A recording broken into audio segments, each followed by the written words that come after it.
welcome to Encounter Shawnee Mission. I'm Abby Holloman. And I'm Trevor Clark.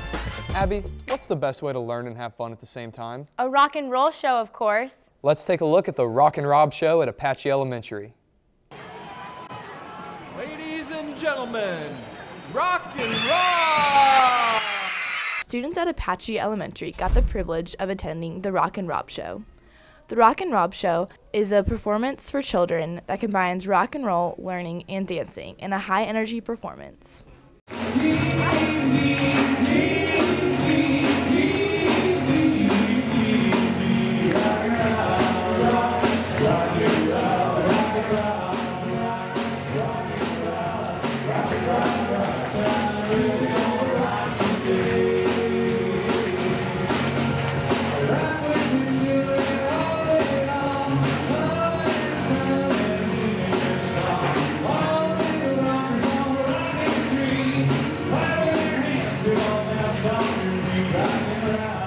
It's definitely the best crowd is at an elementary school.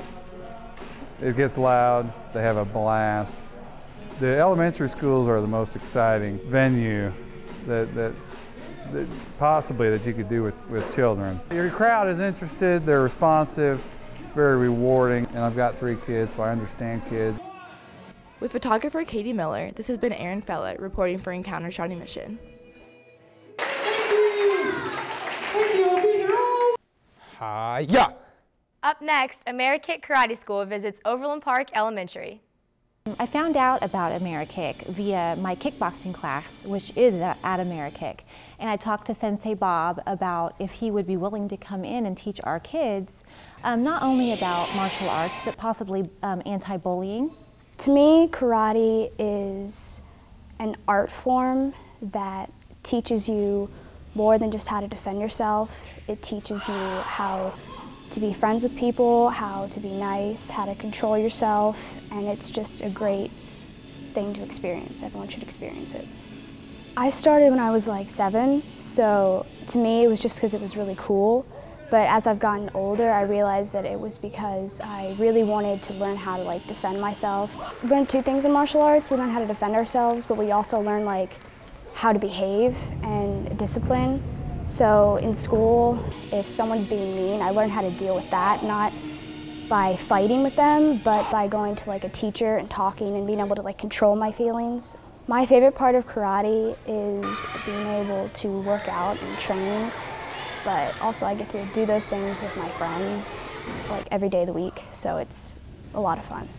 To become a black belt, you need patience and perseverance because it takes a really long time. I study karate, jiu-jitsu, goju-ryu, and taekwondo. And my sensei, Sensei Bob, and AmeriKick, we study what is known as Senshudo-ryu, and it's an American style of karate.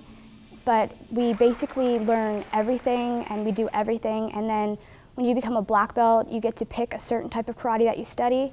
So it's very intricate and there's a lot. It's martial arts. It's not just karate, it's not just taekwondo, it's everything, learning how to defend yourself. With photographers Lucas Slayton and Jennifer Marr, this has been Lexi Bisbing reporting for Encounter Shawnee Mission. Abby, do you know how to spell onomatopoeia? Yes, O-N. Let's just take a look at Prairie Elementary School's spelling bee. 9 4th through 6th grade students at Prairie Elementary competed for the chance to make it to the Scripps National Spelling Bee. Each school who puts in the registration fee gets to compete, and it starts at the building level and then goes on to the county and state and then national. So basically we start with classroom spelling bee. Surprisingly, nerves weren't running high with most of the students. It's very interesting. You would think that they're pretty nervous, and they hide that because they all probably are less or show that they're less nervous than the parents and some of the teachers and myself. They really handle it well. They get up in front of all those people and it's really hard, but I see them very excited about being in it. I'm representing my best friend who won in 4th grade, so. I think it's a good it's an academic competition for kids who have strengths in different areas. Everybody has strengths in athletics or other academic areas such as math. We have our mathletics at our district level, things like that. Categories, when you get into the high schools. So giving a spelling bee is, you know, traditionally one of those things that's been going on for a long time. The kids will get honored with certificates and their name in the school newsletter and things like that, and it's something really down the road that a kid could put on a college application or something that they participated in something like that. So there's a lot of benefits to it. No, I'm just really proud of the kids, and they amaze me and how steady they are up there and how excited they are, and it just all comes together every year, and it's a fun experience. Sort of nervous because the whole school was looking at me when I was spelling, but it was fun. I like it because it's like one of my favorite subjects. Correct. You are our champion. Photographer Abby Stuckey, this has been Casey Brown reporting for Encounter Shawnee Mission. Hey Trevor, were you nervous coming into high school? Not really. Shawnee Mission West has the Viking View to help welcome incoming freshmen. I came to Shawnee Mission West to take a look at Viking View. What Viking View is, and we do it every year, and what it is, it's an overview of the high school curriculum, not necessarily the extracurricular activities, but it's the overall curriculum. So we try to encourage the incoming 8th graders, who will be freshmen, of course, for next school year, to really challenge themselves and go into the advanced courses. And so we have a comparison of both regular courses and then the advanced courses. And we also introduce other programs that they can get involved into, as far as, you know, if you want to take photo, the prerequisite is taking the Foundations of Art. If you want to take, you know, biotechnology, you need to take all these, you know, prerequisite science classes. So it kind of helps the parents see an overview of the whole curriculum. And of course, we show a little video of all the other activities that we offer. But mainly it's to promote the curriculum and to show the parents the overview and how things function and what the classrooms look like at the high school level. Viking View, actually the reason why it was even brought up is because there were still so many unknowns, like, you know, what is the high school like, you know, from a parent's view, not necessarily the student's view, even though we do receive a lot of 8th graders coming into the high school with, you know, lots of fear and they're scared, but that's why we always designate a day just for the freshmen before we actually start high school on the beginning of the school year.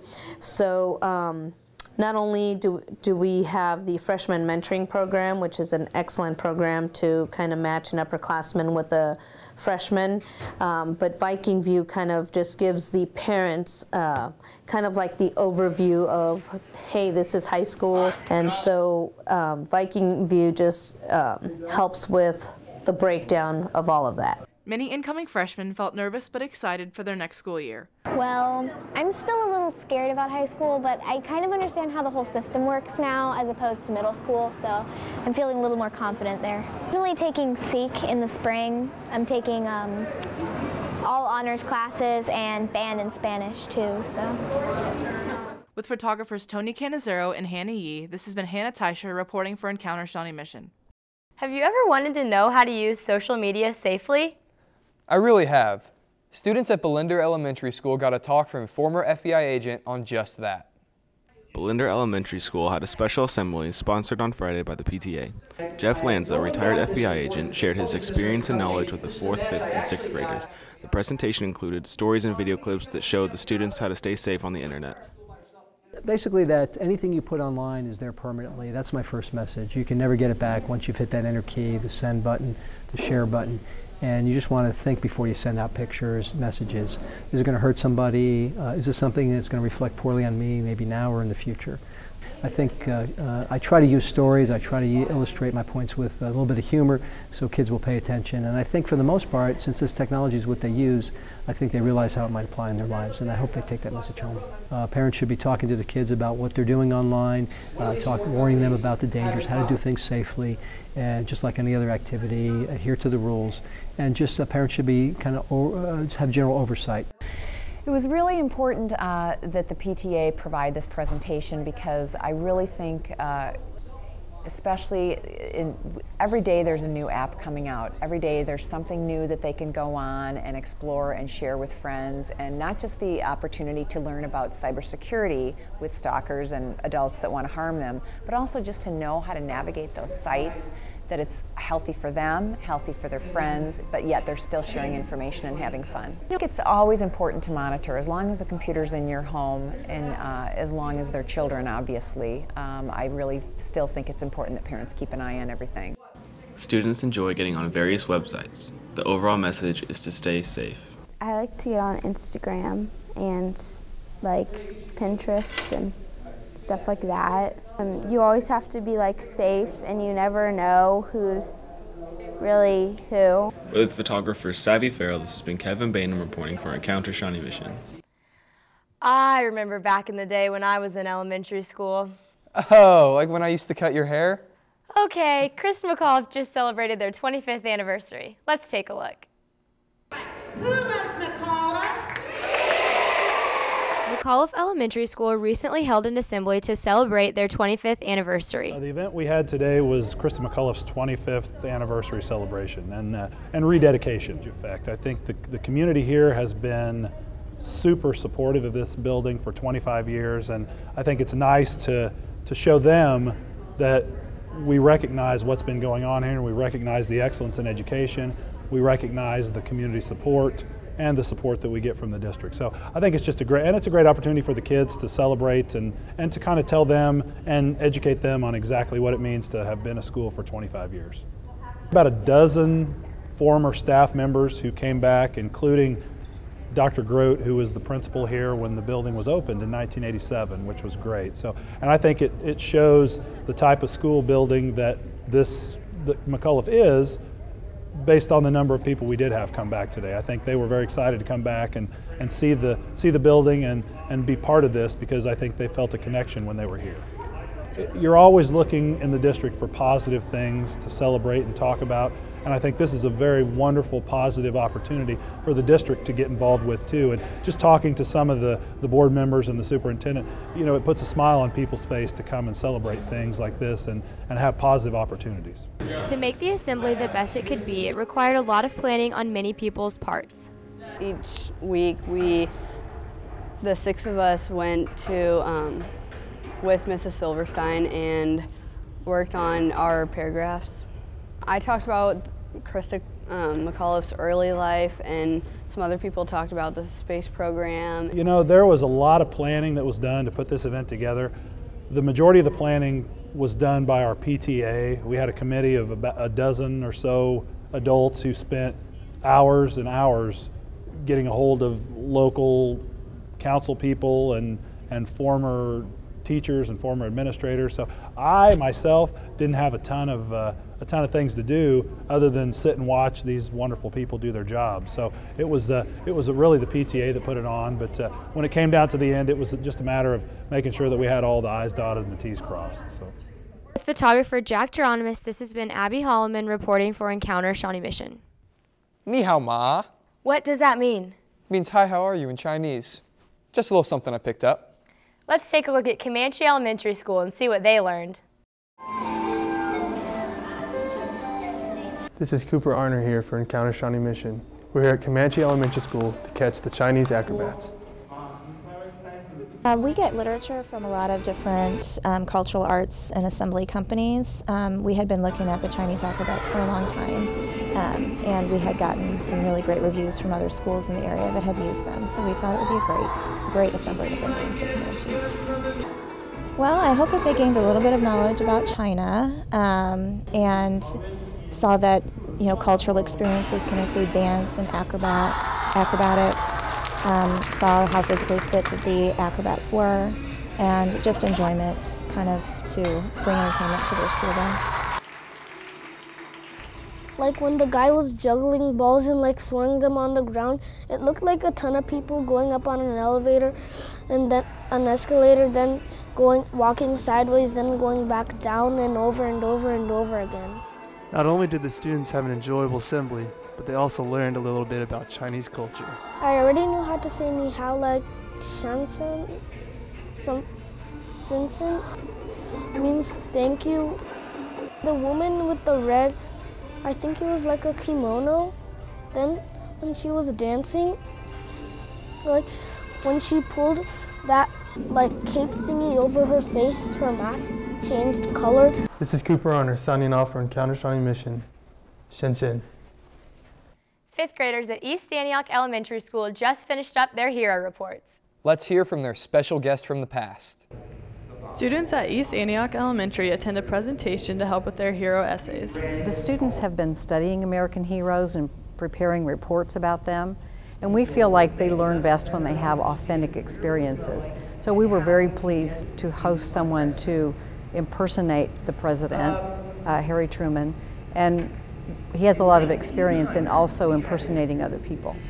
We actually have a family whose children attend this school who are personal friends of his, and they made all of the arrangements. So it's really nice when you have a community effort like that in your school and the parents and grandparents want to support your goals. This is the first time we've done it in a while, and he did offer today to come back and do it again, and he would probably be a different character. So I was in third grade. My third grade teacher instilled in me the love and importance of history, and from that time on I was often running, and so as far as portraying people in history, I actually didn't start this till about 1996, 1997. I've done other things, but I've been studying the presidency, I've been writing to people that make history since I've been a kid. I do about 16 people, and I do local people. William Rockhill Nelson, I portray him, and I've done some things for Meet the Past with Crosby Kemper here on PBS, and George Calum Bingham, who not only was the first artist known west of the Missouri, but west of the Mississippi, but also he was an important Whig politician. Vision is 1 year, plant grain. If your vision is 10 years, plant trees. If your vision is 100 years, educate children. And my hat's off to you for doing that. There's no more noble or more important job in the world, because that's our future. With photographer Sydney Miramontes, this has been Anna Carlin for Encounter Shawnee Mission. In the midst of the school year and busy schedules, it can be tough to spend enough time with your kids. Tomahawk Elementary School gives moms a way to spend more quality time with their children. In an attempt to give parents more time with their children, Tomahawk Elementary set up a program called Moms and Donuts. PTA puts it on, and they charge just a little bit of money, and it's just kind of a way to get parents in the school. They do dads and donuts also, so the dads get their turn too. But it's just a way to get parents in the school. Maybe parents that can't usually come because of work during for other activities. So this is a way that everybody can come before work and be with their kids a little bit longer. Anytime you have, everybody's so busy right now that anytime you have extra time to spend with your kids is a great thing. So, you can come have a donut, which you probably don't get to eat usually, and hang out with your kids for a little bit. So we'd definitely do it again in the future, I'm sure.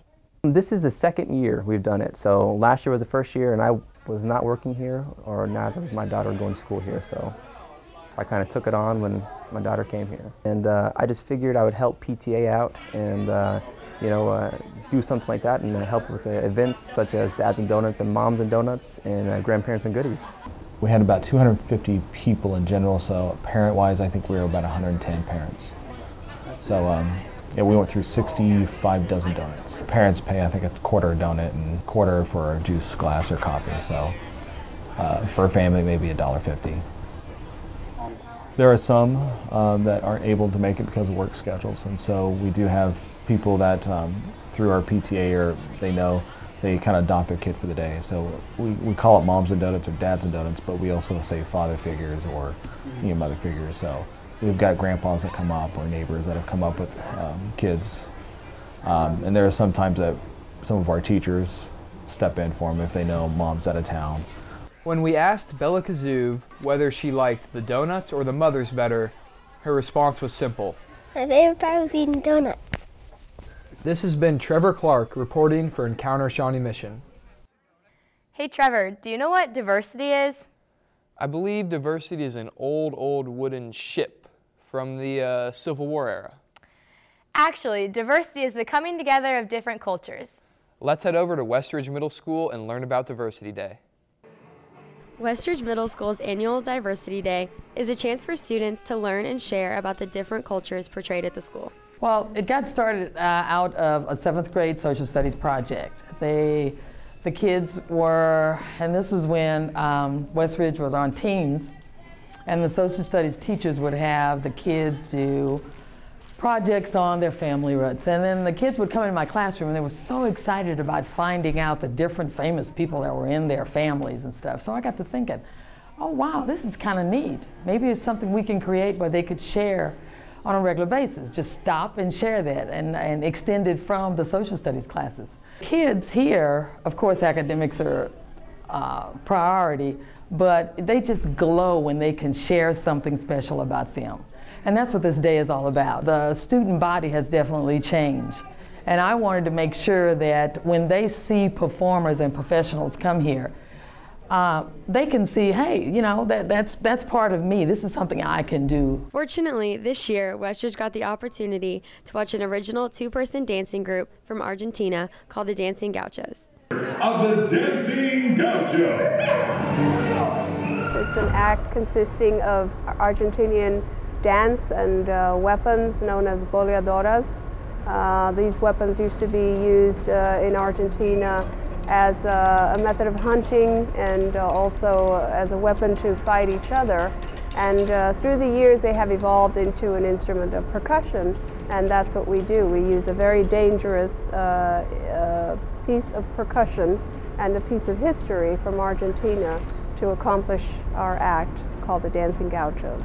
It has made an impact throughout the world, as you know, the Argentinian cowboys represented by these artistic people that have a lot of showmanship and a lot of Argentinian passion, you know. With photographer Megan Vanderpool, this has been Alex Elliott reporting for Encounter Shawnee Mission. Hey Abby, how'd you do in your elementary school spelling bee? Not so good. But for one student at Rising Star Elementary School, it went very well. Recently, Rising Star gathered for their annual spelling bee. What I had done to prepare for the spelling bee, but when I came home and told my mom the news, she said, hit the dictionary. So she would go to different letters of the dictionary and would just give me random words. Some of them I would know, some of them I wouldn't. So the ones which I wouldn't know, she would say, the spelling is these letters. The ones which I would know, she would say, good job. But now we'll try a little tougher one. I took out my spelling book and I studied some words from there to see if, to learn how to spell them. I've been principal for this is my 7th year at Rising Star, and we've had a spelling bee every year annually since I've been here, and I know even before I was principal they did a spelling bee as well. So it's an annual event at Rising Star to have a 4th through 6th grade spelling bee. Yeah, the winner of the Rising Star spelling bee is our Johnson County representative at the Johnson County spelling bee, which is held several weeks later. And so they have an opportunity to compete with students from all over the Johnson County area and all the school districts in Johnson County to then go on to the state spelling bee. Yeah, the judges and word callers, it's a volunteer basis, and so I asked the staff if who would like to be a judge or a word caller, and we had people volunteer to do that, and so it made it really easy, and they were outstanding judges, and Ms. Pollard did a great job doing the word calling.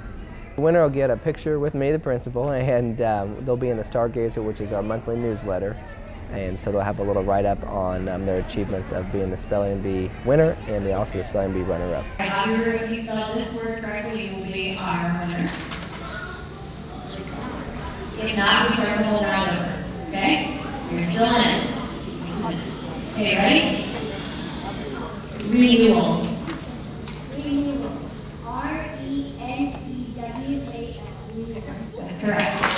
With photographer Scott Rambo, this is Gurpreet Singh reporting for Encounter Shawnee Mission. Until next time, I'm Trevor Clark. And I'm Abby Hallman. Thanks for watching Encounter Shawnee Mission.